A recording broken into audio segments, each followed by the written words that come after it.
السلام علیکم ورحمۃ اللہ وبرکاتہ۔ بسم اللہ الرحمن الرحیم۔ ناظرین، تاریخ میں ایسی 7 گنہگار عورتیں گزری ہیں جن کے بارے میں اللہ تعالیٰ نے اپنی کتاب میں بھی ذکر کیا ہے۔ یہ عورتیں نہ صرف انسانوں کی گمراہی کا باعث بنی بلکہ بعض عورتیں اللہ تعالیٰ کے انبیاء کرام کو قتل کرانے میں بھی پیش رہیں۔ نمبر 1، حضرت لوط علیہ السلام کی بیوی۔ اردن اور اسرائیلی سرحدوں پر، جہاں آج ڈیڈ سی نمکین پانی کی جھیل موجود ہے، نمک سے بھری اس جھیل میں آج زندگی کا کوئی نام و نشان نہیں ہے۔ تاہم آج سے ہزاروں سال پہلے یہ انتہائی زرخیز علاقہ تھا، جہاں سدوم اور عمورہ نامی شہر آباد تھا۔ یہی وہ قوم تھی جس پر اللہ تعالیٰ نے حضرت لوط علیہ السلام کو نبی بنا کر بھیجا تھا۔ اس قوم کا گناہ بہت ہی بڑا تھا۔ ایسا گناہ اس سے پہلی قوموں میں سے کسی نے نہ کیا تھا۔ اس قوم کے مرد مردوں کے ساتھ اور عورتیں عورتوں کے ساتھ بدکاری کرتی تھیں۔ حضرت لوط علیہ السلام کی بیوی، جس کا نام وائلا تھا، وہ بظاہر تو حضرت لوط علیہ السلام کی بیوی تھی، لیکن وہ اندر سے کافر تھی۔ وہ اپنی قوم کا ساتھ دیتی تھی۔ اس بیوی کے لیے اور کیا بد نصیبی ہو سکتی ہے کہ یہ عورت ساری زندگی ایک نبی کے ساتھ رہتے ہوئے بھی اللہ تعالیٰ کے حکم کی نافرمان رہی۔ جب حضرت لوط علیہ السلام کی قوم نے آپ علیہ السلام کی باتوں کو ماننے سے انکار کر دیا تھا تو اللہ تعالیٰ کے فرشتے نوجوانوں کی صورتوں میں اس بستی پر ظاہر ہوئے، جو حضرت لوط علیہ السلام کے گھر میں قیام پذیر ہوئے۔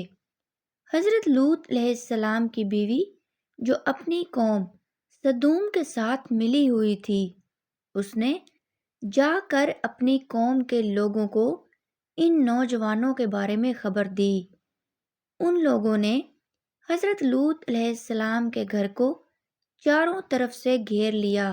اس پر فرشتوں نے حضرت لوط علیہ السلام کو اس قوم پر عذاب لانے کی خبر سے آگاہ کیا، اور آپ علیہ السلام کو حکم دیا کہ آپ اپنے گھر والوں کو لے کر یہاں سے نکل جاؤ۔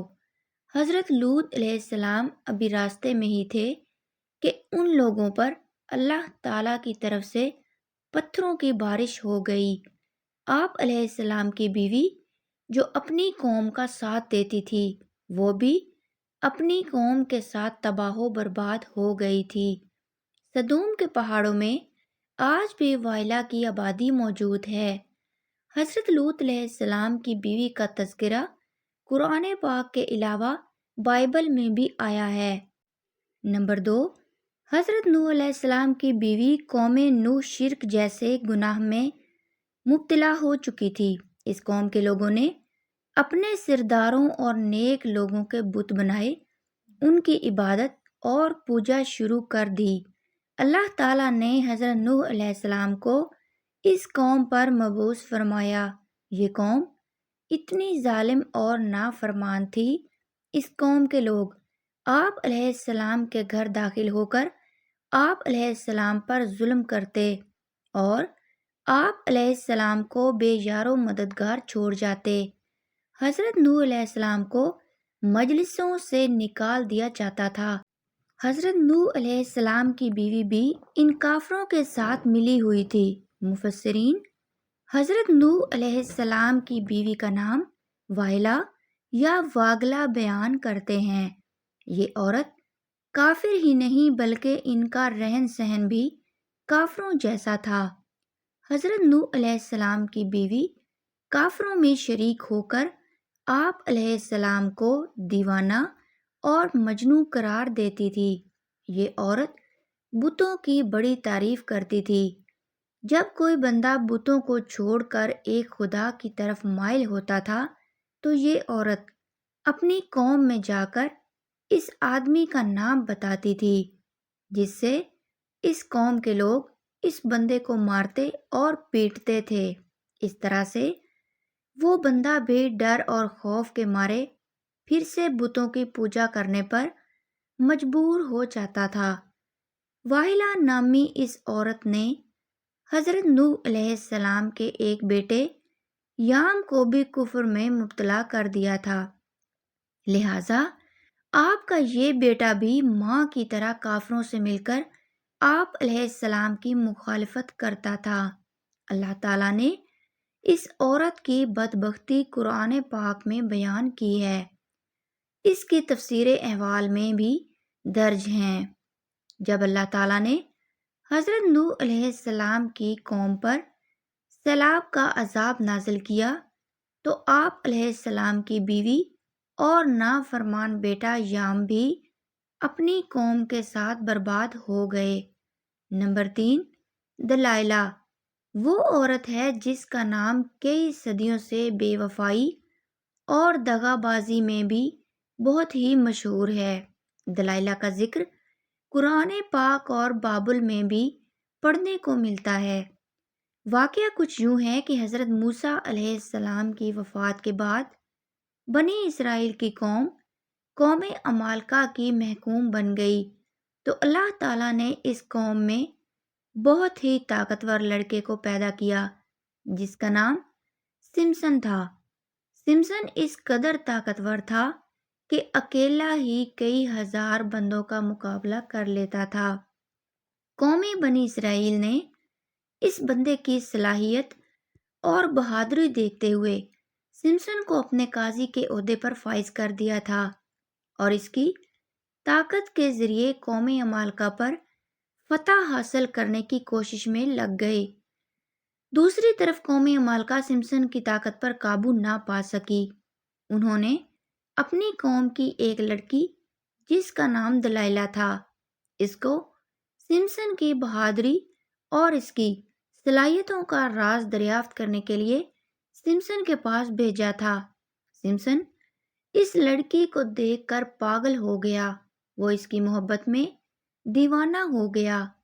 اس نے اس لڑکی کو اپنی صلاحیت کے سب راز بھی بتا دیے تھے۔ سمسن نے کہا کہ اس کی طاقت کا راز اس کے لمبے بال ہیں۔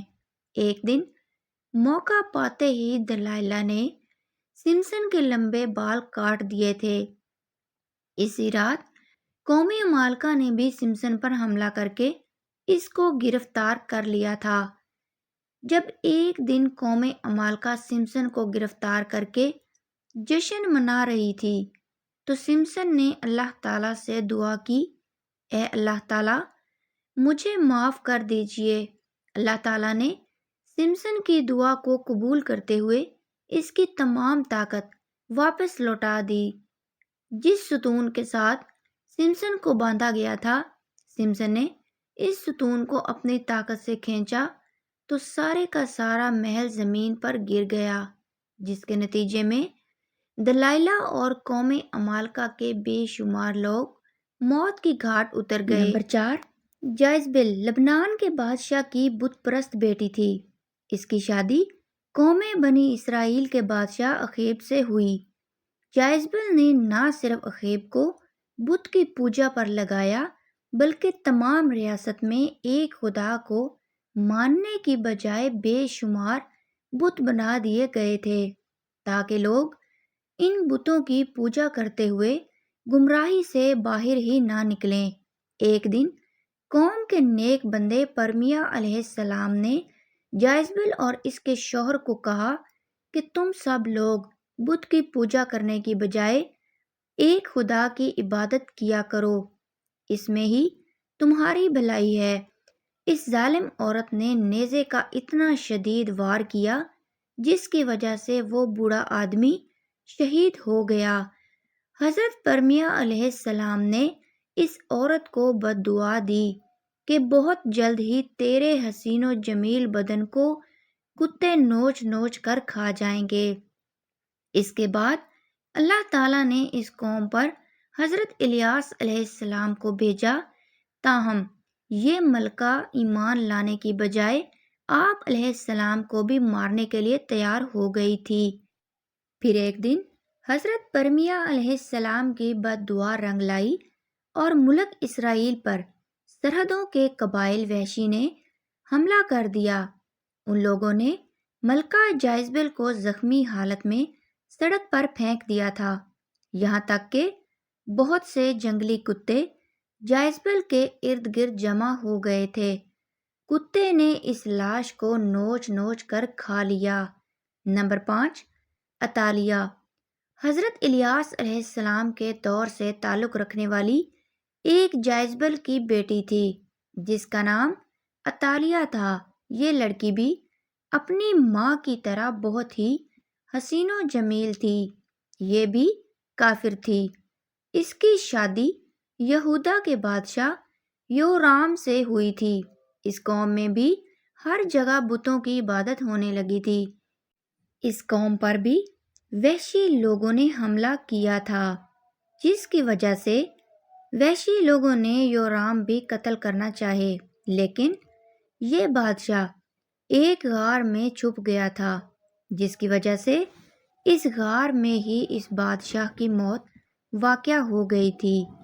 جب وحشی ملکہ عطالیہ اور اس کی بیٹی اغزلیہ کو اپنے ساتھ ہی لے گئے تھے۔ ان ماں بیٹی کو بہت ہی زیادہ ذلیل کرنے کے بعد ماں اور بیٹی کو آزاد کر دیا گیا تھا۔ اس کے بعد عطالیہ نے بتوں کی عبادت سے توبہ کر کے حضرت موسیٰ علیہ السلام کے مذہب پر آ گئی تھی، لیکن اس تبدیلی کو سال بھی نہ گزرا تھا کہ عطالیہ پھر کافرانہ کاموں کی طرف لوٹ آئی تھی۔ اس کی بیٹی کے قتل کے بعد ملکہ عطالیہ کو ہی سلطنت یہودا کا تاج پہنا دیا گیا تھا۔ اس نے اپنی دولت کے نشے میں آ کر اپنے پوتوں کو قتل کروا دیا تھا، پھر اپنی رعایا پر بھی بہت ہی ظلم و ستم کرنے لگی۔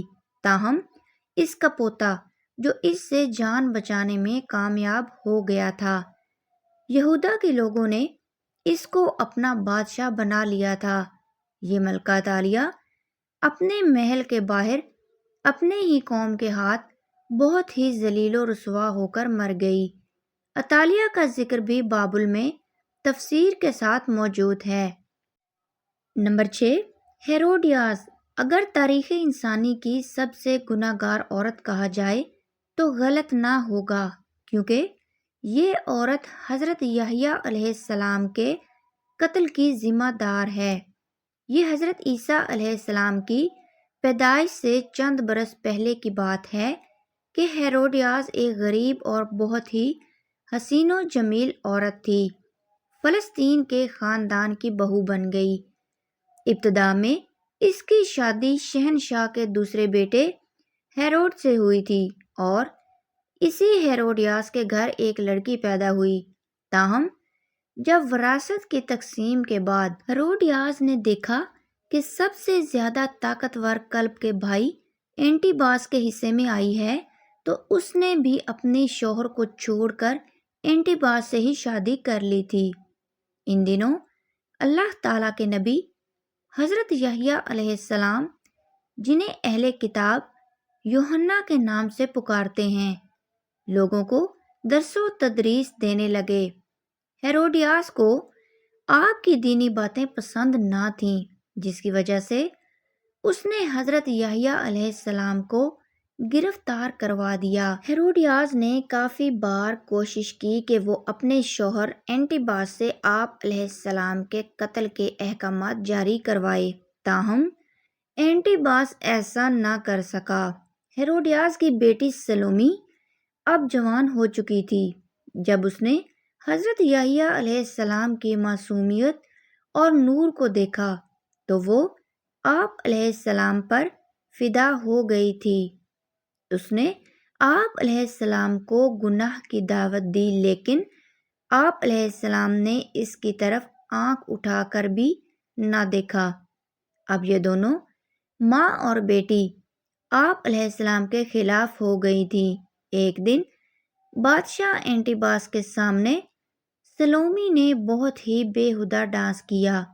رقص کرتے ہوئے اس نے اپنے جسم کے سارے کپڑے اتار ڈالے اس رقص میں بادشاہ نے بہت ہی دلچسپی لی تھی۔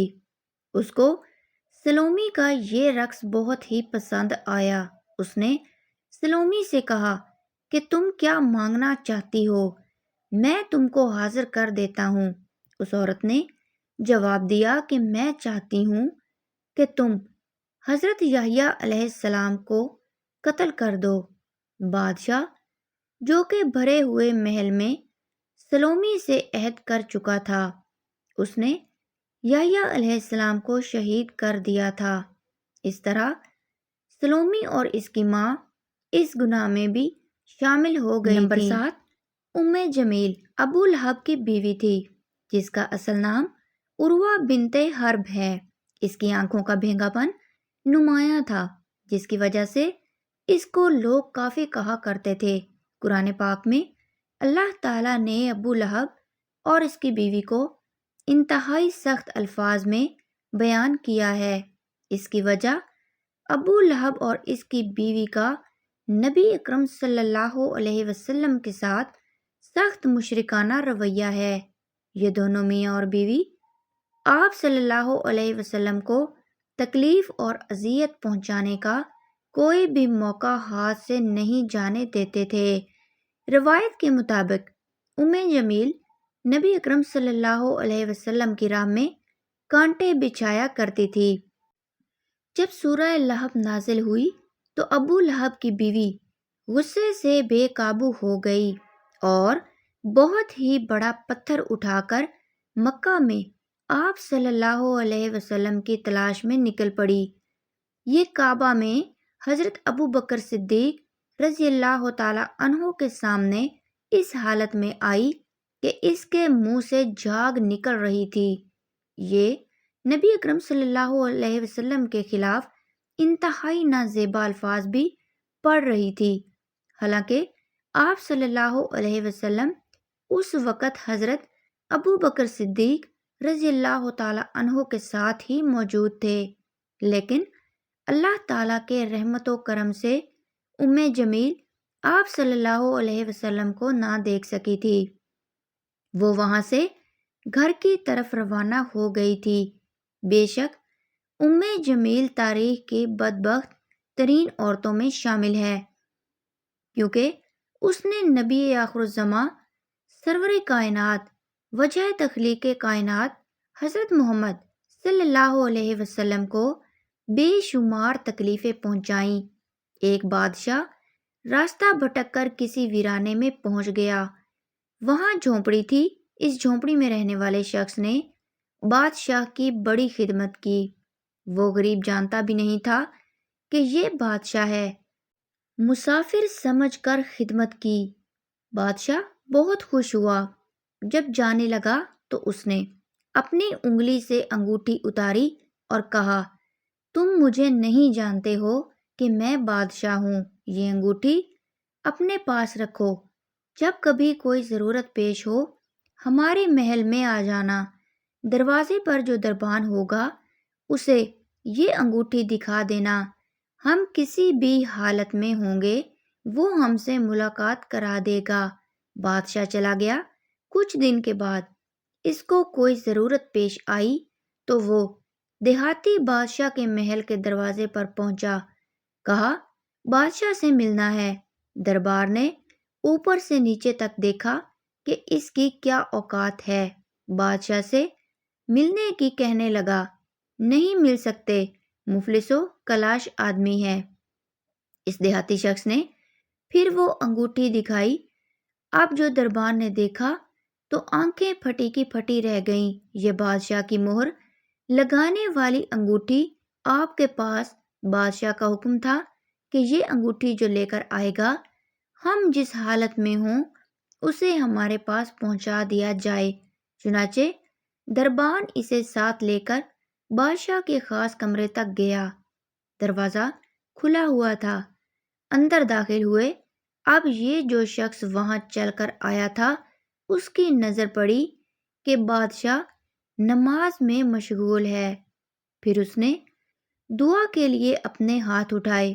اس کی نظر پڑی تو وہ وہیں سے واپس ہو گیا اور محل کے باہر جانے لگا۔ دربان نے کہا مل تو لو۔ کہا اب نہیں ملنا ہے، کام ہو گیا، اب واپس جانا ہے۔ تھوڑی دور چلا گیا۔ جب بادشاہ فارغ ہو گیا، دربان نے کہا ایسا ایسا آدمی آیا تھا، یہاں تک آیا پھر واپس جانے لگا۔ بادشاہ نے کہا فوراً لے کر آؤ، وہ ہمارا محسن ہے۔ واپس لایا گیا۔ بادشاہ نے آئے کہا ہو تو مجھے مل کر جاؤ، ایسے کیسے چلے گئے؟ اس نے کہا کہ بادشاہ سلامت، اصل بات یہ ہے کہ آپ نے کہا تھا کہ کوئی ضرورت پیش آئے تو آ جانا، ہم ضرورت پوری کر دیں گے۔ مجھے ضرورت پیش آئی تھی، میں آیا اور آ کر دیکھا کہ آپ بھی کسی سے مانگ رہے ہیں، تو میرے دل میں خیال آیا کہ بادشاہ جس سے مانگ رہا ہے کیوں نہ میں بھی اسی سے مانگ لوں۔